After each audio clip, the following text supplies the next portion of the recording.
Assalamualaikum warahmatullahi wabarakatuh dan selamat pagi kepada Dr. Afendi dan sahabat seperjuangan sekalian. Pada pagi yang redup ini, saya Muhammad Aiman bin Osman selaku Wakil Kumpulan 1 akan membentangkan tugasan satu yang telah disiapkan bertajuk Faktor-faktor yang membawa kepada keruntuhan sesuatu tamadun. Sebelum saya memulakan pembentangan, saya akan memperkenalkan ahli kumpulan yang lain iaitu Azri, Al-Hafiz dan Hafizi yang telah bersama menyiapkan tugasan dan slide pembentangan ini. Tanpa melengahkan masa, saya teruskan dengan pendahuluan yang terdiri daripada pengertian tamadun itu sendiri, sejarah tamadun awal dan sedikit latar belakang tamadun Eropah dan tamadun Islam. Menurut Kamus Dewan Bahasa dan Pustaka edisi keempat, tamadun atau peradaban bermaksud keadaan masyarakat manusia yang telah mencapai taraf kemajuan kebendaan serta perkembangan pemikiran sama ada sosial, budaya, politik dan lain-lain.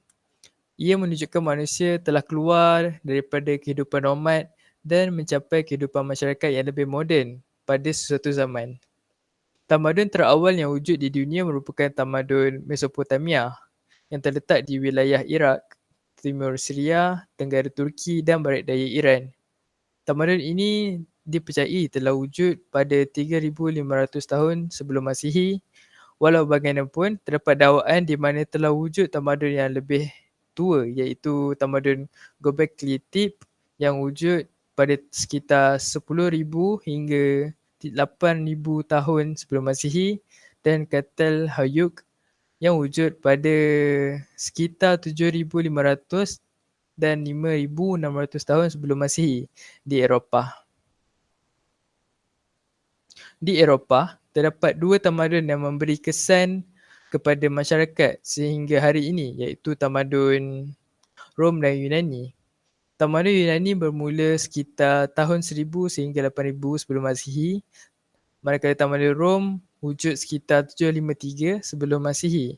Manakala bagi tamadun Islam, ia bermula ketika peristiwa penerimaan wahyu pertama oleh Nabi Muhammad pada tahun 610 Masihi di bulan Ramadan yang terdiri daripada beberapa peringkat tamadun Islam iaitu zaman Rasulullah, Khulafaur Rasyidin, zaman Bani Umayyah dan zaman Bani Abbasiyah. Untuk kajian literatur, kami mula dengan mengkaji asal-usul perkataan tamadun daripada beberapa pandangan iaitu bahasa Arab dan bahasa Inggeris.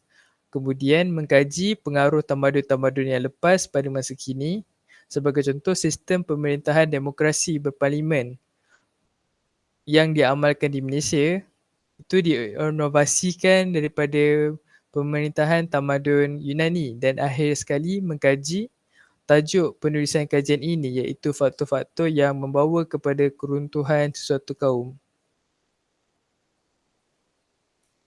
Untuk metodologi, ianya satu set kaedah yang digunakan untuk menjalankan penyelidikan mengenai topik penyelidikan tertentu yang bertujuan memudahkan proses penyelidikan.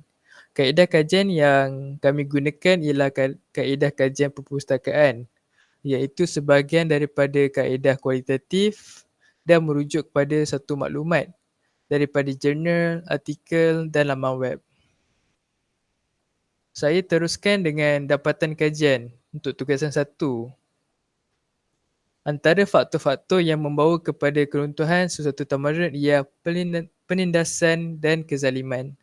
Pemerintah yang kurang meluangkan masa untuk membangunkan tamadun, manakala rakyat yang hanya memikirkan cara memberontak yang menyebabkan kurangnya peluang untuk meningkatkan pembinaan budaya dan tamadun. Contohnya di pemerintahan dinasti Sui 589 hingga 618 Masihi dan Maharaja Yangti 604 hingga 617 Masihi.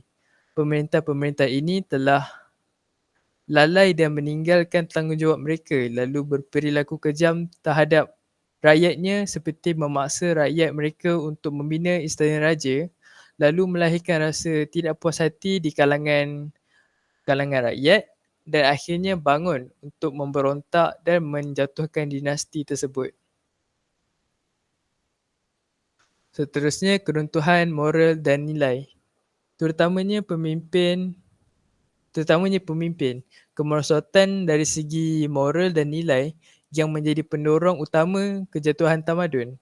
Segala perkara yang melibatkan keruntuhan akhlak seperti rasuah, tamak kuasa dan berfoya-foya yang dianggapkan biasa manakala amalan amar makruf dan nahi mungkar dianggapkan kuno dan antik seperti yang terjadi pada zaman Bani Abbasiyah. Selain itu, sikap tertutup. Sikap tertutup merupakan sesuatu yang menolak perubahan seperti perubahan teknologi atau perubahan dalam sebuah struktur sosial, ekonomi dan politik.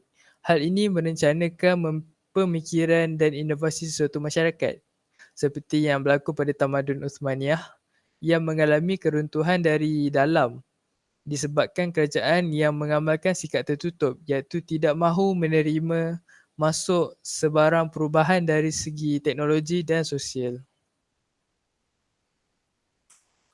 Bukan itu saja, malapetaka dan bencana alam juga salah satu faktor keruntuhan tamadun.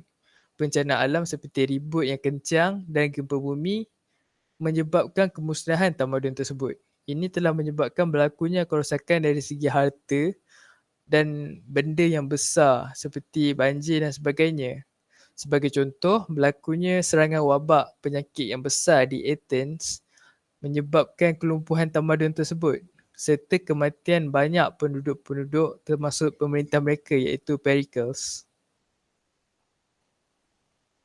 Faktor yang terakhir ialah ketidakadilan dan perbezaan jurang. Contoh yang kita dapat ambil iktibar di zaman pemerintahan Raja Greek awal, yang mana golongan kaya terus menambah kekayaan mereka, manakala golongan miskin hidup melarat dan semakin miskin. Disebabkan perilaku tidak adil ini, telah wujud perasaan tidak puas hati dan pemberontakan serta rusuhan oleh golongan bawahan. Sebagai kesimpulan, amatlah penting bagi kita untuk meneliti serta mengkaji faktor-faktor keruntuhan satu tamadun agar kita dapat mengambil pengajaran serta pedoman daripadanya. Hal ini kerana ianya satu kejahilan bagi kita jika kita mengulangi kesalahan pada masa lalu pada masa kini. Bagi mengelakkan kejatuhan suatu tamadun, khususnya kita pada hari ini, pemimpin mestilah berlaku adil terhadap rakyat serta tidak zalim dalam memimpin. Ketinggian nilai moral juga dapat mengelakkan keruntuhan sesuatu kaum dan tamadun. Selepas itu, sikap terbuka sebuah negara dalam menerima kemajuan dari negara yang lain juga boleh menghalang risiko keruntuhan tamadun kerana pada masa kini, perkembangan teknologi menjadi semakin pesat dan jika sesebuah negara tidak mengamalkan sikap terbuka terhadap kemajuan, nescaya negara itu akan ketinggalan daripada negara yang lain. Itu saja daripada kami, kumpulan 1. Terima kasih.